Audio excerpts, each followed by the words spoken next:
ယူရလာကပြမယ်ကလေးတော်ရမလဖခုရဲ့ပြူလူရများရဲ့ပြောပါစေမကျွန်တော်မျိုးရှမ်းမျိုးရဲ့ဘဝဝင်ရှမ်းပဲဘုလို့ခေါ်ခြင်းခေါ်ပါစေဒါကိုခွင့်ယူနိုင်မှာဘူးလေတကယ်ဆိုရှမ်းမျိုးရဲ့ဒီမြဲတဲ့ရိုးရာကျွန်တော်ဟာဒီရှမ်းပဲလို့ပါပဲ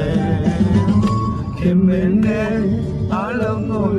လာလဲစေခြင်းသေးချမ်းအေးရရှမ်းမျိုးကိုလေ